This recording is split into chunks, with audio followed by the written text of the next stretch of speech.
Good morning students. Chapter 13માં આજના લેક્ચરમાં આપણે અભ્યાસ કરવાનો છે ન્યુક્લિયર ઉર્જાનો.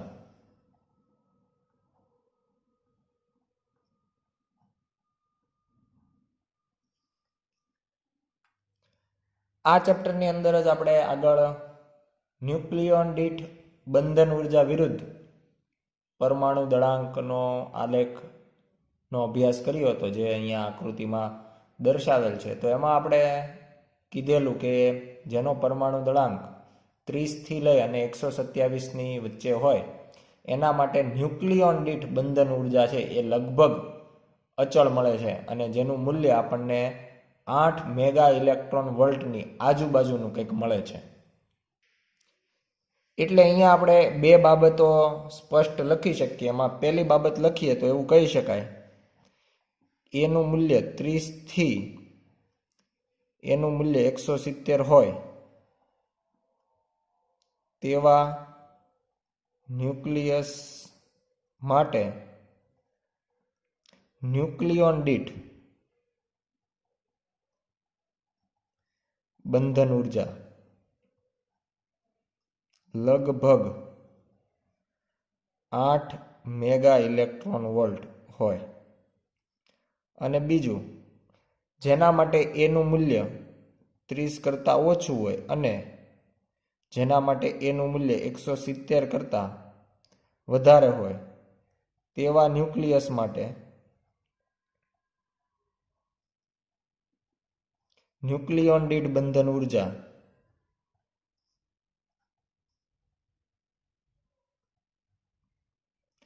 આઠ મેગા ઇલેક્ટ્રોન વોલ્ટ કરતાં ઓછી હોય.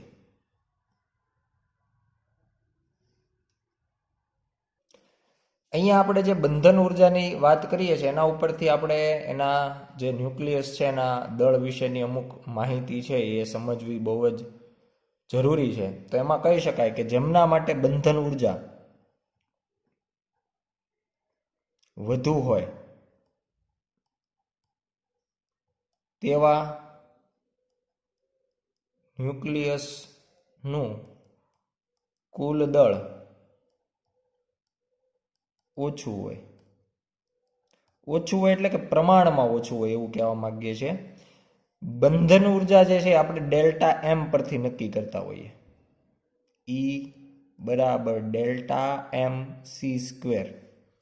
તો એમાં ડેલ્ટા એમ જો વધુ મળે તો ઉર્જા વધુ હોય. અહીંયા આપણે ઉર્જા વધુ માટે વાત કરીએ છીએ.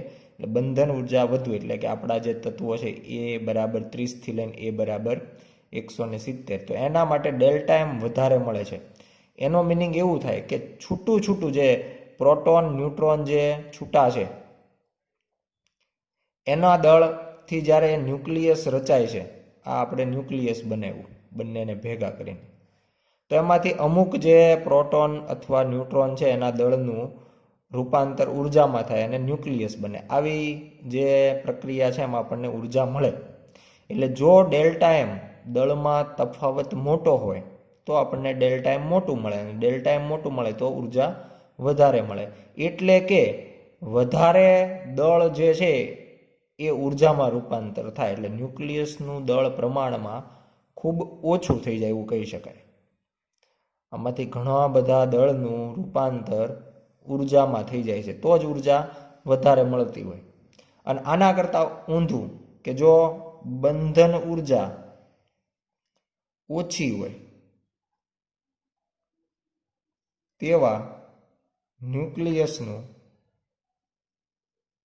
દળ પ્રમાણમાં વધારે હોય. એટલે લગભગ પ્રોટોન અને ન્યુટ્રોનનું છૂટું દળ હોય એનાથી જે ન્યુક્લિયસ બને એનું દળ એનાથી થોડું એવું જ ઓછું હોય. જરાક એવી જે દળ છે એ જ ઉર્જામાં રૂપાંતર થાય. એટલે ડેલ્ટા એમનું મૂલ્ય ઓછું મળે, કારણ કે આ બંને લગભગ સરખા હોય. પ્રોટોન અને ન્યુટ્રોનનું છૂટું દળ જે છે એ જરાક એવું વધારે હોય અને ન્યુક્લિયસ જે બને એનું જરાક એવું ઓછું હોય. એટલે બંનેનો તફાવત ડેલ્ટા એમ ઓછો મળે એટલે ઉર્જા પણ ઓછી મળે. એટલે જો દળનું વધારે ઉર્જામાં રૂપાંતર થાય તો ન્યુક્લિયસનું દળ ઘટી જાય, અને દળનું જો ઓછી ઉર્જામાં રૂપાંતર થાય તો ન્યુક્લિયસના દળનું પ્રમાણ લગભગ આપણને જે છે એ વધારે મળે. તો હવે આના ઉપરથી આ બંને જે કમ્પેરિઝન કરી એના ઉપરથી આપણે એવું કહી શકાય કે જો બંધન ઉર્જા ઓછી હોય તેવા ન્યુક્લિયસને વધારે બંધન ઉર્જા ધરાવતા ન્યુક્લિયસમાં રૂપાંતર કરવામાં આવે તો ઉર્જા મુક્ત થાય, એટલે ઉર્જા મેળવી શકાય. બંધન ઉર્જા જેની ઓછી છે, ઓછી એટલે મુદ્દા નંબર 2 આપણે કહી શકાય, જેમાં આપણે એનો ઉલ્લેખ કર્યો છે કે જેના પરમાણુ દળાંક છે 30 કરતાં ઓછા અને 170 કરતાં વધારે છે, એવા જે ન્યુક્લિયસ છે એને વધારે બંધન ઉર્જા ધરાવતા ન્યુક્લિયસમાં ફેરવવામાં આવે, એટલે કે જેનો પરમાણુ દળાંક 30 થી લઈ 170 છે એટલે 1 ધરાવતા ન્યુક્લિયસમાં રૂપાંતર કરવામાં આવે તો ઉર્જા છે એ મુક્ત થશે. આવું આપણે સ્પષ્ટ આ જે કમ્પેરિઝન ઉર્જાની અને દળની કરી છે એના ઉપરથી કહી શકાય. આપણે અત્યારે જે ઉર્જા મેળવવા માટે પદાર્થો વાપરીએ છીએ, ધારો કે કોલસો છે, પેટ્રોલિયમ પેદાશો છે, એટલે કે પેટ્રોલ, ડીઝલ, તો આ બધા જે છે એમાંથી આપણને ઉર્જા મળી આવે છે, એટલે ઉર્જાના મૂળભૂત સોર્સ છે એવું કહી શકાય. અને આના માટે આપણે એવું કહી શકાય કે એ ઉર્જા એમાંથી શા માટે મળે છે, તો કે એ ઉષ્મા ક્ષેપક રાસાયણિક પ્રક્રિયાઓ કરે છે, એટલે એમાંથી ઉષ્મા છે એ મુક્ત થાય છે. પણ આ જે ઉષ્મા મુક્ત થાય છે એ લગભગ ઇલેક્ટ્રોન વોલ્ટના ક્રમની ઉર્જા હોય. પરંતુ અહીંયા આપણે જે વાત કરીએ છીએ ન્યુક્લિયર પ્રક્રિયાઓ, તો આ જે ન્યુક્લિયર પ્રક્રિયા છે એમાં જે મુક્ત થતી ઉર્જા છે એ મેગા ઇલેક્ટ્રોન વોલ્ટના ક્રમની હોય છે. એટલે જો હવે આપણે આ જે પ્રક્રિયાની વાત કરીએ છીએ કે જેની બંધન ઉર્જા ઓછી હોય એવા ન્યુક્લિયસને આપણે વધારે બંધન ઉર્જા ધરાવતા ન્યુક્લિયસમાં રૂપાંતર કરીએ તો એમાંથી આપણને મેગા ઇલેક્ટ્રોન વોલ્ટના ક્રમની ઉર્જા મળશે. જ્યારે આપણે અત્યારે જે મૂળભૂત ઉર્જાના સ્ત્રોત તરીકે કોલસો, પેટ્રોલ, ડીઝલ વાપરીએ છીએ એ ઇલેક્ટ્રોન વોલ્ટના ક્રમની હોય. બંનેની કમ્પેરિઝન કરીએ તો કહી શકાય ન્યુક્લિયર પ્રક્રિયાઓ જે છે એનાથી જે ન્યુક્લિયર ઉર્જા મળે, આ જે ઉર્જા છે ને આપણે ન્યુક્લિયર ઉર્જા કહીશું, એ રાસાયણિક પ્રક્રિયામાં મળતી ઉર્જા કરતાં, એટલે રાસાયણિક ઉર્જા કરતાં 10 લાખ ગણી વધારે હોય. એટલે ખૂબ વધારે છે એવું આપણે સ્પષ્ટ કહી શકીએ. 10⁶ ગણી વધારે છે એવું આપણે કહી શકીએ.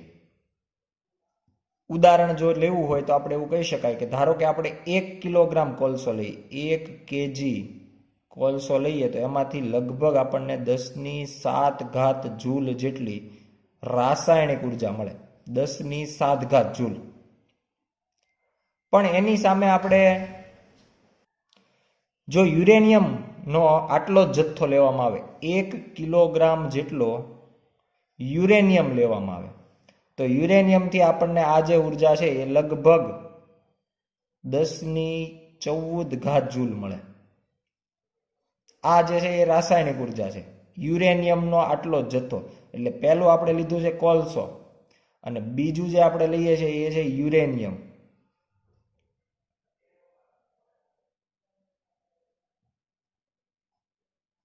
તો યુરેનિયમના કારણે આપણને એના કરતાં જોઈ શકો ખૂબ વધારે પ્રમાણમાં ઉર્જા છે એ મળે. બંનેનો જથ્થો એક સમાન, એટલે કે 1 કેજી જેટલો જ છે તેમ છતાં. હવે આ જે યુરેનિયમનો જથ્થો છે એમાંથી જે આપણે કીધું કે 10⁻14 જૂલ જેટલી ઉર્જા છે એ મેળવી શકાય.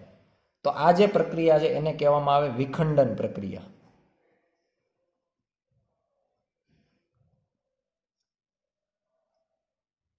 જેને અંગ્રેજીમાં આપણે ફિશન એવું નામ આપતા હોઈએ છીએ. હવે ન્યુક્લિયસની અંદર જે કુદરતી રીતે જે રેડિયો એક્ટિવિટીની ઘટના છે એ આપણે જોઈએ કે આલ્ફા બીટા અથવા તો ગામા વિકિરણ જે છે એમાંથી નીકળતા હોય. પણ એનાથી જો આગળ જઈએ કે આપણે કોઈ ન્યુક્લિયસ રેડિયો એક્ટિવ ન્યુક્લિયસ હોય એના ઉપર આપણે પ્રોટોન, ન્યુટ્રોન અથવા તો આલ્ફા કણનો મારો ચલાવીને એ જે ન્યુક્લિયર પ્રક્રિયા છે એનો અભ્યાસ કરવામાં આવે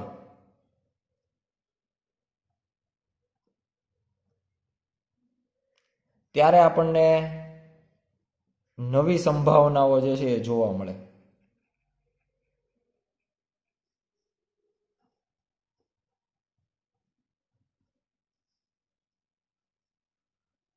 એમાં પણ સૌથી મહત્વની ન્યુટ્રોન પ્રેરિત ન્યુક્લિયર પ્રક્રિયા એ વિખંડન છે.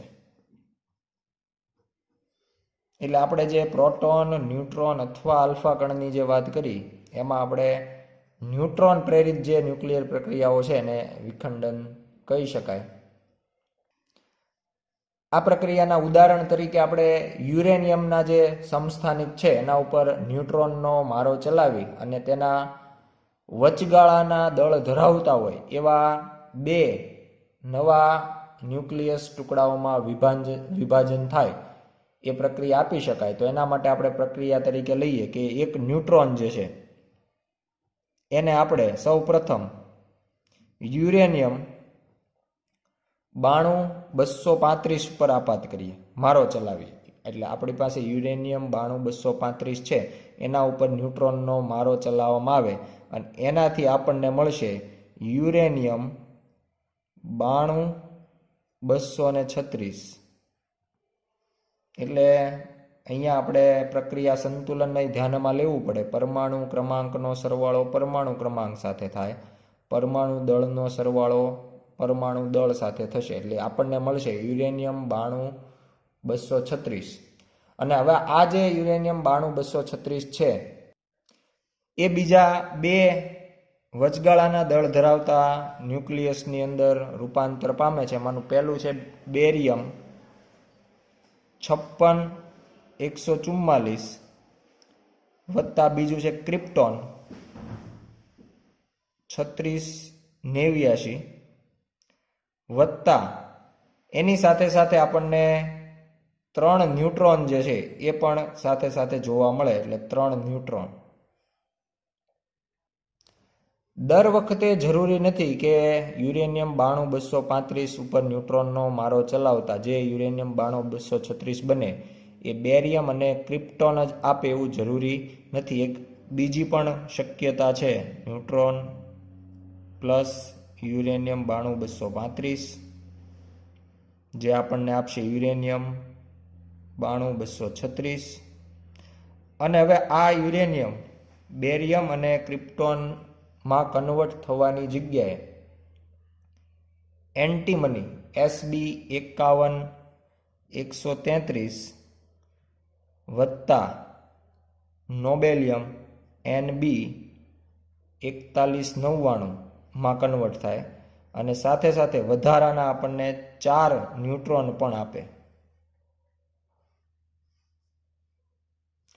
ઉપરાંત બીજી પણ સંભાવનાઓ છે. આ પ્રક્રિયા પણ ન થાય એવું પણ બને અને બીજા કોઈક 2 ટુકડાઓ આપણને મળી શકે. તો એમાં પણ આપણે એ સંભાવનાઓ પણ જોઈએ. તો યુરેનિયમ 92-235 અને એના ઉપર ન્યુટ્રોનનો મારો ચલાવવામાં આવે તો એ યુરેનિયમ 92236માં કન્વર્ટ થાય છે અને એ બીજા બે ટુકડાઓ તરીકે આપણને ઝેનોન 54 140 વત્તા સ્ટ્રોન્શિયમ 3894 આપે છે અને ઉપરાંત બે ન્યુટ્રોન પણ સાથે આપણને ઉત્સર્જિત કણ તરીકે જોવા મળે. એટલે આ ઘણી બધી સંભાવનાઓ છે, એમાંથી માત્ર 3 સંભાવનાઓ જ આપણે સમીકરણો દ્વારા રજૂ કરેલ છે. અહીંયા આ પ્રમાણેની જે સંભાવનાઓ છે એમાંથી જે કંઈ નિપજતા ટુકડાઓ છે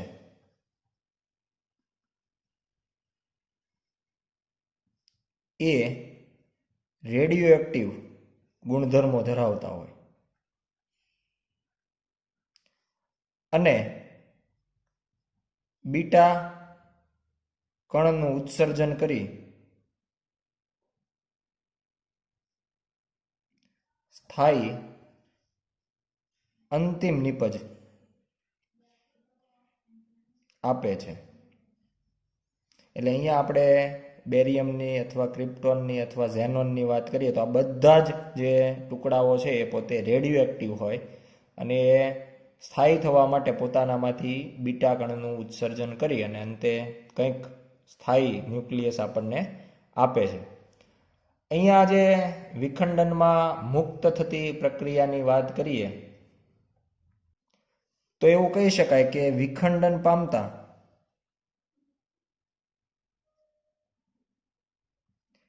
એક ન્યુક્લિયસ દીઠ મળતી ઉર્જા 200 મેગા ઇલેક્ટ્રોન વોલ્ટ જેટલી હોય. અહીંયા આપણે જે યુરેનિયમ લઈએ છીએ એનું એક ન્યુક્લિયસ જ્યારે બે નાના ટુકડાની અંદર વિખંડન પામે તો લગભગ આપણને 200 મેગા ઇલેક્ટ્રોન વોલ્ટ જેટલી ઉર્જા આપે છે.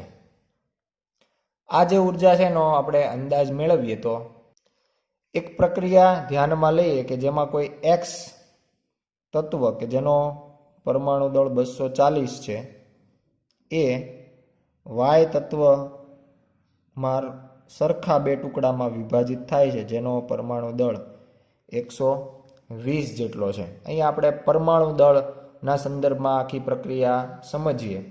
હવે આપણે જે ન્યુક્લિયોન દીઠ બંધન ઉર્જા વિરુદ્ધ પરમાણુ દળાંકનો જે આલેખ જોયો એમાં જેનો પરમાણુ દળાંક એ બરાબર 240 હોય એના માટે ન્યુક્લિયોન દીઠ બંધન ઉર્જા એટલે કે EBN લગભગ 7.6 મેગા ઇલેક્ટ્રોન વોલ્ટના ક્રમ આજુબાજુનું મળે. એ જ પ્રમાણે જો આપણે જેનો પરમાણુ દળાંક 120 હોય એના માટે જો એના ન્યુક્લિયોન દીઠ બંધન ઉર્જાની વાત કરીએ તો એ લગભગ આપણને મળે 8.5 મેગા ઇલેક્ટ્રોન વોલ્ટ. અને અહીંયા ઉપર જે દર્શાવી છે પ્રક્રિયા એ આપમેળે થશે કારણ કે આપણે જે 240 પરમાણુ દળાંકવાળું તત્વ લીધું છે એની જે ન્યુક્લિયોન દીઠ બંધન ઉર્જા છે એ 7.6 મેગા ઇલેક્ટ્રોન વોલ્ટ એટલે કે ઓછી છે. એમાંથી જે તત્વ બને છે 120 પરમાણુ દળાંકવાળું એની ન્યુક્લિયોન દીઠ બંધન ઉર્જા 8.5 મેગા ઇલેક્ટ્રોન વોલ્ટ છે જે વધારે છે. થિયરીમાં પણ આપણે વાત કરી કે ઓછી બંધન ઉર્જા ધરાવતા ન્યુક્લિયસમાંથી વધારે બંધન ઉર્જા ધરાવતા ન્યુક્લિયસમાં રૂપાંતર પામે તો ઉર્જા મુક્ત થાય. એટલે અહીંયા આપણને પ્લસ કેપિટલ ક્યુ એટલે કંઈક ક્યુ મૂલ્ય પણ મળે. કઈ રીતે મેળવી શકાય? તો આ પ્રક્રિયામાં આપણે એવું કહી શકાય કે ન્યુક્લિયોન દીઠ બંધન ઉર્જામાં થતો વધારો તો એના માટે આપણે કહી શકાય કે શરૂઆતની ન્યુક્લિયોન દીઠ બંધન ઉર્જા 7.6 અંતિમ 8.5 એટલે 8.5 માઇનસ 7.6 એટલે કે 0.9 મેગા ઇલેક્ટ્રોન વોલ્ટ આટલો ન્યુક્લિયોન દીઠ બંધન ઉર્જામાં વધારો થશે. તો આના ઉપરથી આપણે બંધન ઉર્જાનો કુલ વધારો જો મેળવીએ આ જે વધારો છે એ માત્ર એક જ ન્યુક્લિયોન માટેનો છે. એવા ટોટલ એના પાસે પરમાણુ દળાંક જેટલા ન્યુક્લિયસ હોય, એટલે એક્સ પાસે 240 ન્યુક્લિયોન હોય. એમાંથી અમુક પ્રોટોન હશે અને અમુક ન્યુટ્રોન. બધાની ઉર્જામાં 0.9નો વધારો થાય. એટલે ટોટલ 240 જે ન્યુક્લિયોન છે બધામાં 0.9નો વધારો થાય. એટલે 240 ગુણ્યા 0.9 મેગા ઇલેક્ટ્રોન વોલ્ટ, અને અંદાજ એનો મળશે આપણને 216 મેગા ઇલેક્ટ્રોન વોલ્ટ. એટલે જે આપણે યુરેનિયમ માટે કહેતા હતા કે લગભગ એક ન્યુક્લિયસનું જો આપણે વિખંડન કરીએ તો એનાથી આપણને 200 મેગા ઇલેક્ટ્રોન વોલ્ટ જેટલી ઉર્જા મળશે. એટલે આ આપણે એક ન્યુક્લિયસની વાત કરી. એક ન્યુક્લિયોન માટે 0.9, પણ એક આખું ન્યુક્લિયસ હોય એમાં ટોટલ 240 હોય તો એના મુજબ આપણને 216 મેગા ઇલેક્ટ્રોન વોલ્ટ જેટલી ઉર્જા મળશે. જ્યારે આ વિખંડન પ્રક્રિયા થાય છે ત્યારે આ શરૂઆતમાં આ જે ઉર્જા છે એ જે ટુકડાઓ છે અને એની સાથે જે ન્યુટ્રોન પણ થોડા એકાદ બે ન્યુટ્રોન પણ આપણને અહીંયા મુક્ત થતા જોવા મળે. એટલે ટુકડાઓ અને ન્યુટ્રોનની ગતિ ઉર્જાના સ્વરૂપમાં હોય.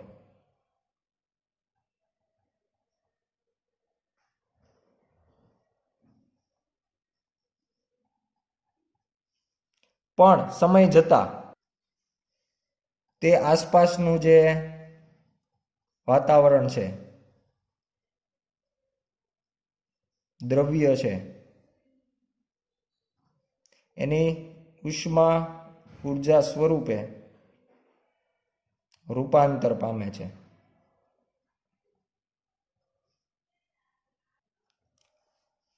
વિદ્યુત ઉત્પન્ન કરવાના જે ન્યુક્લિયર રિએક્ટર છે એના સ્ત્રોત તરીકે ન્યુક્લિયર વિખંડન પ્રક્રિયાઓ જે છે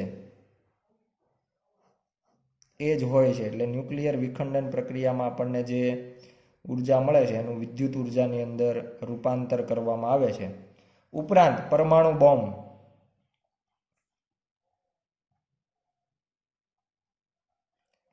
એના અંદર જે વિમુક્ત થતી પ્રચંડ ઉષ્મા છે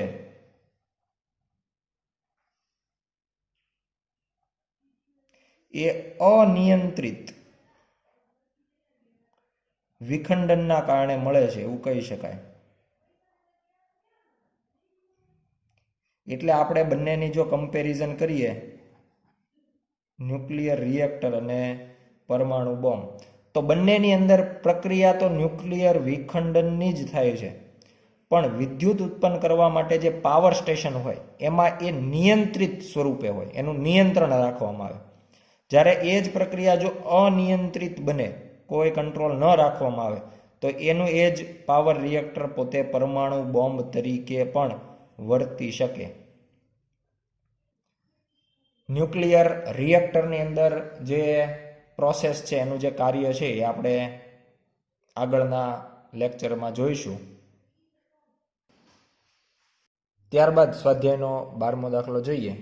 એ રેડિયમ 88226 અને બી રેડોન 86220 ના આલ્ફા ક્ષયમાં ક્યુ મૂલ્ય અને ઉત્સર્જિત આલ્ફા કણની ગતિ ઉર્જા શોધો. એમ રેડિયમ 226 બરાબર 226.02540 યુ, એમ રેડોન 222 બરાબર 222.01750 યુ, રેડોન 220 નું દળ બરાબર 220.01137 યુ, પોલોનિયમ 216 નું દળ 216.00189 યુ. પ્રથમ તો અહીંયા આપણને જે દાખલો આપવામાં આવ્યો છે એમાં એક આપણે ક્યુ મૂલ્ય અને આલ્ફા કણની ગતિ ઉર્જા વચ્ચેનો સંબંધ મેળવીએ એટલે ક્યુ મૂલ્ય અને કે આલ્ફા વચ્ચેનો સંબંધ. અહીંયા આપણે એક પ્રક્રિયા લઈએ. ધારો કે આપણી પાસે કોઈ એક્સ તત્વ છે જેનો પરમાણુ દળ એ છે. એ પોતે આલ્ફા કણનું ઉત્સર્જન કરે છે અને કોઈ વાય તત્વ બને છે. વાય તત્વ માટે આપણે પરમાણુ દળ છે A-4 લખી શકાય પ્લસ આલ્ફા કણ જેને આપણે હિલિયમ 4 વડે દર્શાવીએ પ્લસ ક્યુ. આ પ્રમાણેનું સમીકરણ લખી શકાય.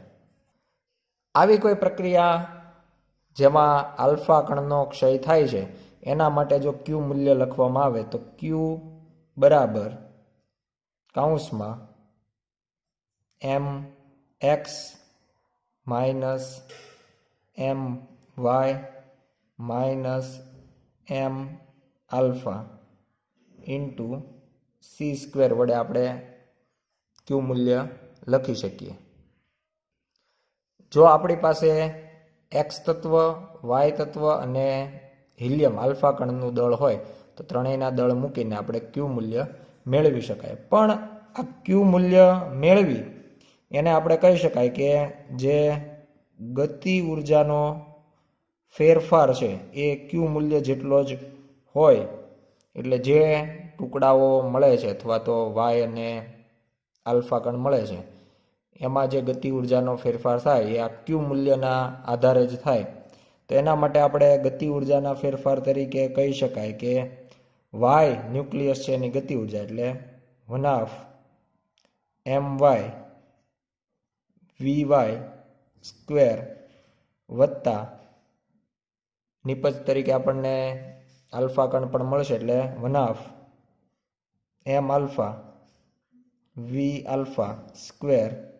માઇનસ 0. કારણ કે ગતિ ઉર્જાનો ફેરફાર એટલે અંતિમ ગતિ ઉર્જા માઇનસ પ્રારંભિક, અને પ્રારંભિક તરીકે આપણે જે તત્વ લીધેલું છે જે જનક ન્યુક્લિયસ છે એ સ્થિર હોય, અને સ્થિર હોવાના કારણે આપણે એના માટે ગતિ ઉર્જાનો ફેરફારમાં ગતિ ઉર્જા શૂન્ય લીધેલ છે.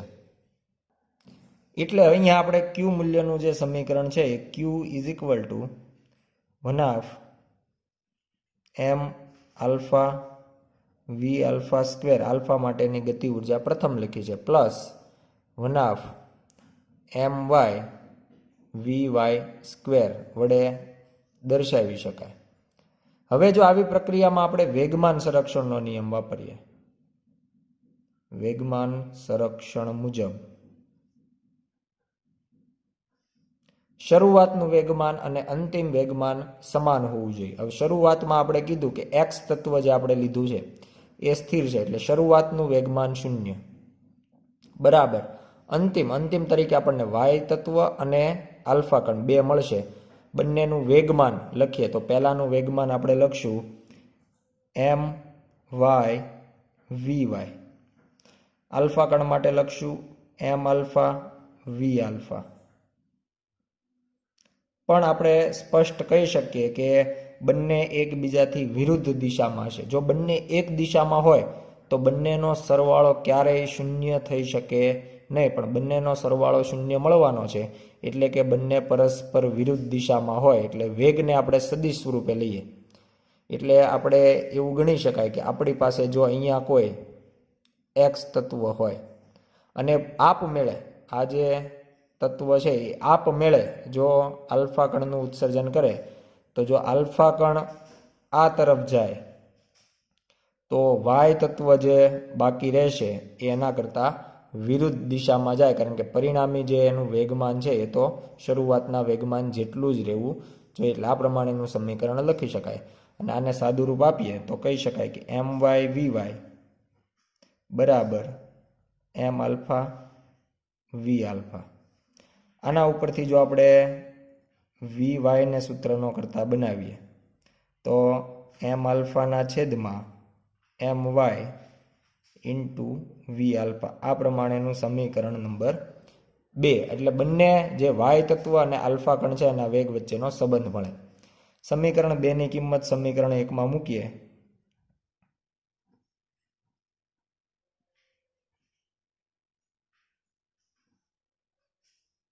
તો એનાથી હવે આપણું ક્યુ મૂલ્યનું જે સમીકરણ છે તો Q is equal to 1/2 M alpha V alpha square plus 1/2 M Y, અને છેલ્લે જે વી વાય સ્ક્વેર સમીકરણ 1 માં જે વી વાય સ્ક્વેર છે એની જગ્યાએ આપણે સમીકરણ 2 ની કિંમત મૂકીએ. પણ વી વાય જે વેગ છે એનો વર્ગ છે એટલે આખા સમીકરણનો વર્ગ થશે. એટલે M alpha square upon M Y square into V alpha square. આ પ્રમાણે આપણને સમીકરણ મળશે. હવે બંને પદમાંથી આપણે 1/2 M alpha V alpha square common લઈએ.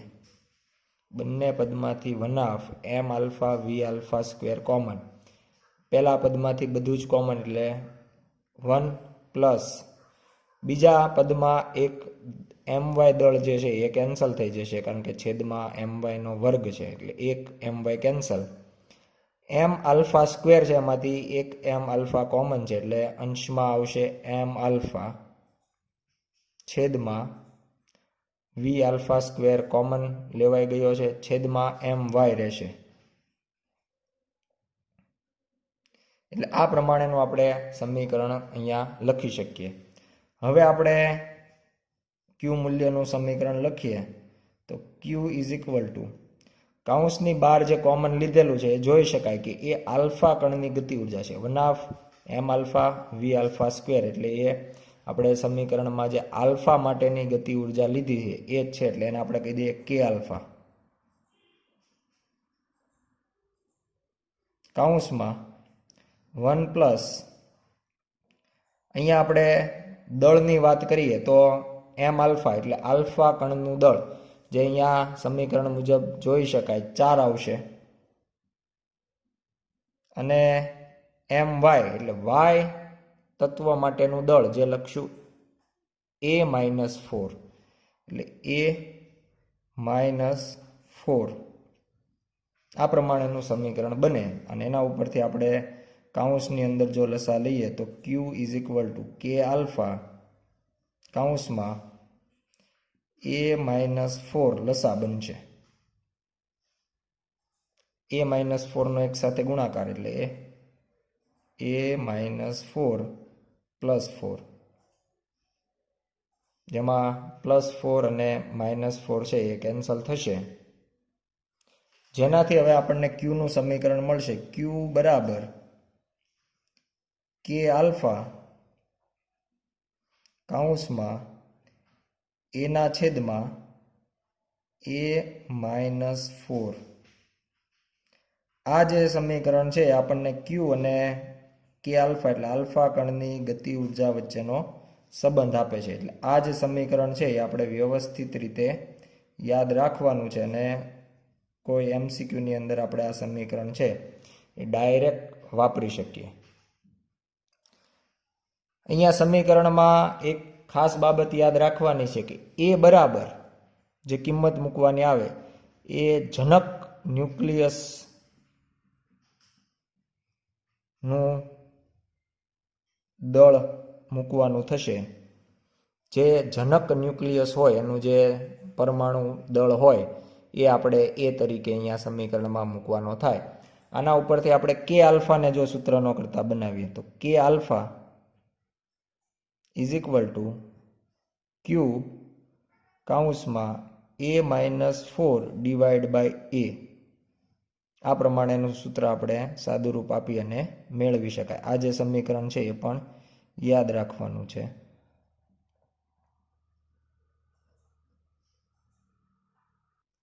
હવે આપણને જે તત્વ આપ્યા છે એની વાત કરીએ. એ તરીકે આપણને આપવામાં આવ્યું છે રેડિયમ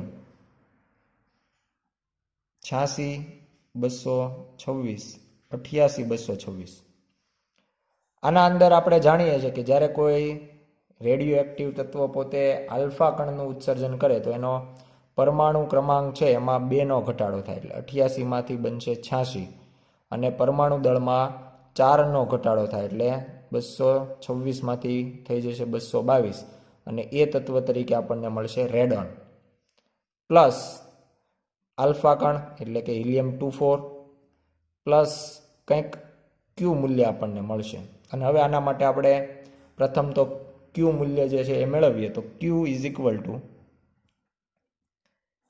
એમ આર એ એટલે રેડિયમનું દળ minus M R N A 222 minus M alpha into C square. આ મુજબનું સમીકરણ આપણે લઈ શકાય. અહીંયા આપણને 2 રેડોન આપેલા છે એટલા માટે અહીંયા સ્પષ્ટ આપણે જે દળ લેવાનું છે એ રેડોન 222નું દળ લેવાનું થશે. કિંમતો મૂકી દઈએ. રેડિયમ માટે આપવામાં આવી છે 226.02540 માઇનસ રેડોન માટે 222.01750 માઇનસ આલ્ફા કણ માટે 4.0026 ઇન્ટુ સી સ્ક્વેર. અહીંયા બધા જ દળ યુ એટોમિક માસ યુનિટમાં છે, અને બાદ બાકી કરતાં આપણને જવાબ મળશે 0.0053 ગુણ્યા સી સ્ક્વેરની જગ્યાએ આપણે સીધું જ 931.5 મેગા ઇલેક્ટ્રોન વોલ્ટની અંદર જવાબ મળશે. અહીંયા જો આપણે યુ દર્શાવીએ તો છેદમાં યુ દર્શાવો અને ગુણાકાર કરીએ તો આપણને ક્યુ મૂલ્ય મળશે 4.937 મેગા ઇલેક્ટ્રોન વોલ્ટ.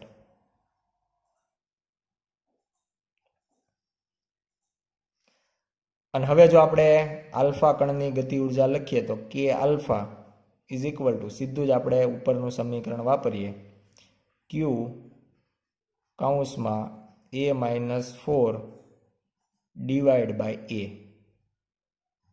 જ્યાં ક્યુ મૂલ્ય આપણે મેળવેલું છે 4.937 કૌંસમાં અહીંયા એ તરીકે આપણને જે તત્વ જનક ન્યુક્લિયસ છે એનો જે પરમાણુ દળ છે એટલે કે 226 એ વાપરવાનું થશે. એટલે 226 માઇનસ 4 છેદમાં 226, એટલે જે નવું તત્વ આપણને રેડોન મળે છે એનો જે 222 પરમાણુ દળ છે એ આપણે સમીકરણમાં કોઈ જગ્યાએ વાપરવા નથી, પણ બાદ બાકી થઈને એ આપણને આમાં મળતો હોય. એટલે માત્ર આપણે એનું મૂલ્ય જે છે એ જનક ન્યુક્લિયસના પરમાણુ દળ જેટલું લેવાનું એ યાદ રાખવું, જેનાથી આપણને હવે ગણતરીથી જવાબ મળશે 4.85 મેગા ઇલેક્ટ્રોન વોલ્ટ. એટલે આટલી ગતિ ઉર્જા જે છે એ આલ્ફા કણને મળશે. અને ક્યુ મૂલ્ય અને આલ્ફા કણની બાદ બાકીથી જો આપણે રેડોન માટે કે આર એન 222 મેળવવું હોય તો ક્યુ મૂલ્ય માઇનસ કે આલ્ફા બંને જે મૂલ્યો છે એની બાદ બાકીથી આપણને બાકીની જે ઉર્જા છે એ રેડોનને મળશે એવું દર્શાવી શકાય. બી લઈએ. બીના અંદર આપણને એવી પ્રક્રિયા આપી છે કે આપણી પાસે રેડોન 86-220 જનક ન્યુક્લિયસ તરીકે છે અને એ આલ્ફા કણનું ઉત્સર્જન કરે છે. આલ્ફા કણના ઉત્સર્જનથી પરમાણુ ક્રમાંકમાં 2નો ઘટાડો થાય એટલે 86ના થઈ જશે 84, અને પરમાણુ દળમાં 4નો ઘટાડો થાય એટલે 216. એવું તત્વ આપણને મળે પોલોનિયમ. એટલે પોલોનિયમ 84-216 વત્તા આલ્ફા કણ એટલે હિલિયમ-24 અને પ્લસ ક્યુ. અહીંયા ક્યુ મૂલ્ય માટે સીધું જ આપણે સમીકરણ વાપરી નાખીએ. ક્યુ બરાબર કૌંસમાં એમ આર એન જે 220 લેવામાં આવેલ છે minus M polonium minus M alpha into C square. દળની કિંમતો મૂકી દઈએ. રેડોન માટે આપવામાં આવી છે 220.01137 માઇનસ પોલોનિયમ માટે આપવામાં આવી છે 216.00 189 માઇનસ આલ્ફા કણ 4.0026 ઇન્ટુ સી સ્ક્વેર. અહીંયા આપણે ગણતરી કરીએ તો બાદબાકી આપણને મળશે 0.00688 ગુણ્યા સી સ્ક્વેરની જગ્યાએ આપણે ડાયરેક્ટ 931.5 મેગા ઇલેક્ટ્રોન વોલ્ટ મૂકી શકાય, જેનાથી આપણને ક્યુ મૂલ્યનું કિંમત જે છે એ 6.41 મેગા ઇલેક્ટ્રોન વોલ્ટ મળશે.